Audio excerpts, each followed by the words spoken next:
Hey guys, welcome back to the channel. Hope you're having a great Super Bowl Sunday and looking forward to the game later this afternoon. Today's focus is going to be on the road to 10 trillion.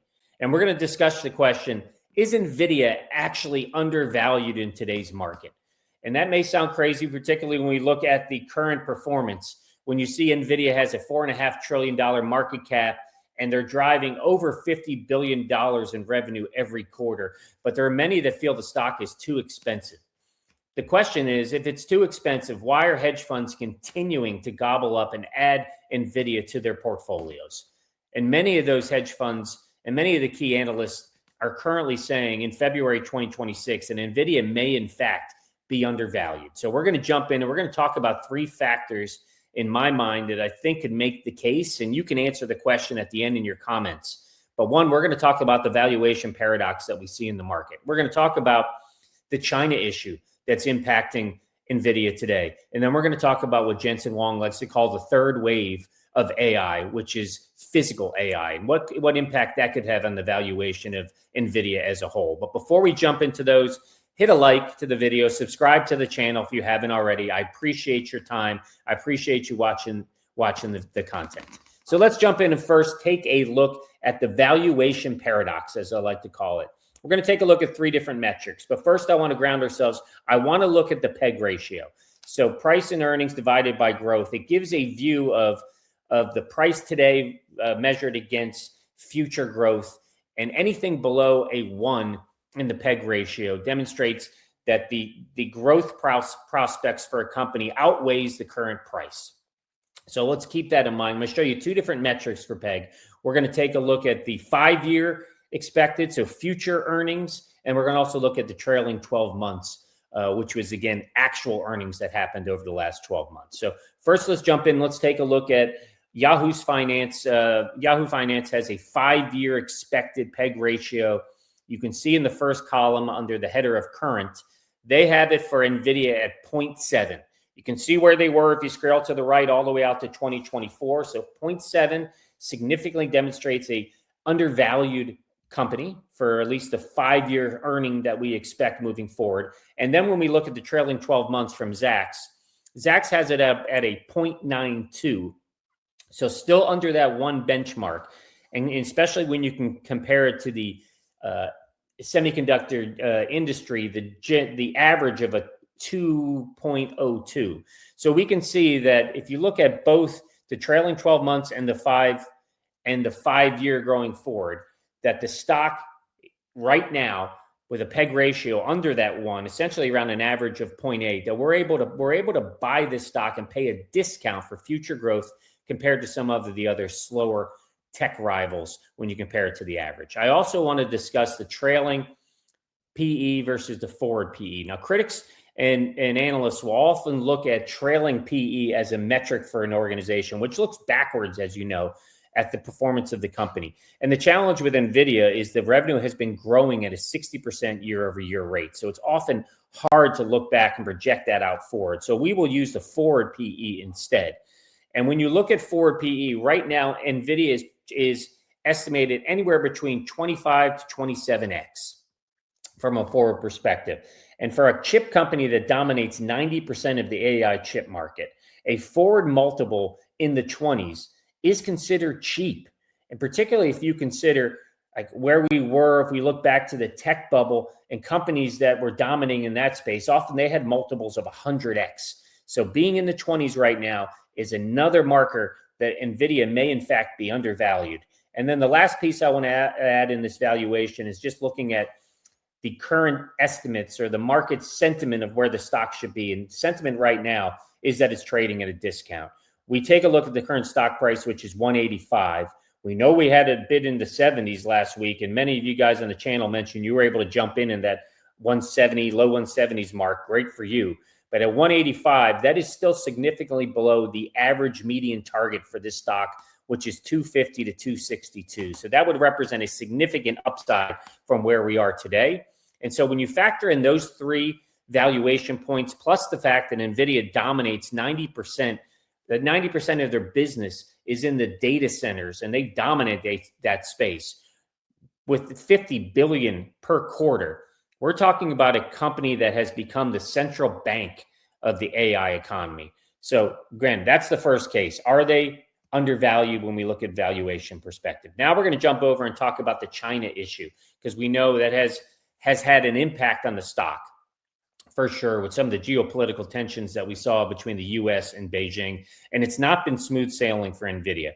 They had a massive problem, probably continue to have a problem within the East. Washington, as you know, wants to block this high-end tech going into Beijing for many concerns related to national security. And Beijing, on the other high-end, wants to limit the uptake of Nvidia's products because they want to create their own silicon shield and build a silicon sovereignty in Beijing and in China as a whole. And the competition in China is fierce for Nvidia. So their biggest competitor is Huawei with their Ascend 910C chip, and it's becoming the national champion. And we also see many upstart companies that are kind of upstarts and building in China, like Byron Technology is one. They're gaining ground in this space as well. Nvidia is working to overcome this challenge with launching their H200 chip within China, which is 6 times faster than their previous China legal hardware, which was the H100. If successfully deployed, we will see a chip that is significantly better, as you can see on your screen, the NVIDIA 200 versus the Ascend A910C. Currently, right now, the NVIDIA chip is faster from an inference perspective. It's faster from a memory bandwidth. It's more energy efficient. So if successfully deployed, it would provide Chinese firms with hardware that outperforms any domestic chip currently in production. This would technically reestablish NVIDIA's moat in China by offering performance that domestic rivals like Huawei won't match probably until at least 2027. But with both the US and the China factors adding layers of red tape, the question isn't who has the best chip. The really question is who will be allowed to buy it on that side. So that will continue to hold back NVIDIA's stock price, their valuation, until we can work through that situation and get clearer. And I think when you take a look at domestic competition as well, right now we're in the middle of what we're calling the Blackwell super cycle. So hyperscalers like Microsoft and Meta are buying 70% of every chip NVIDIA can bake. The reason that the stock price is so sensitive right now, and it's so sensitive to the AI news, is that almost 9 out of every $10 NVIDIA earns comes from selling AI-related hardware. So chips like the H100, the H200, the Blackwell chips, they're selling those to data center operators like Microsoft, Meta, and Google. But the competition is catching up. As you can see, AMD and their MI350 series has reached technical parity in memory, forcing NVIDIA to move even faster. And we did see last week, AMD put some sluggish forward guidance out, which did help boost the stock a bit as well. But they are a fierce competitor and something that NVIDIA has to keep in mind. But NVIDIA is not waiting around. They're already unveiled their Vera Rubin platform. And you'd say they're rushing it to the market. And it's not because of the fears of AMD or fears of any other competitor. It's because they believe we're entering the next phase of AI. And it isn't just about chatting. It's about physical AI. And this is the road that can take NVIDIA to the $10 trillion frontier, $10 trillion market cap. So NVIDIA's vision on physical AI, also called embodied AI, is a third wave of artificial intelligence. While the first wave was about was about networking, and the second wave was about generative AI, such as chatbots and video generation. The third wave is all about machines that can perceive, reason, and act in a physical world. Jensen Huang has recently said that 2026, the year we're in right now, is the ChatGPT moment for robotics. I'm going to pull up and you can take a look at NVIDIA's platforms of physical AI. There's a couple that I just want to touch on real quickly. You can see they have, on the left, you see the Jensen Thor. This is a specialized version of the Thor chip for humanoid robots. It runs on the Isaac Group Foundation models, and it helps robots learn complex tasks like walking and folding laundry through simulation. On the top screen, you see the Drive Thor. This is the super chip for autonomous vehicles.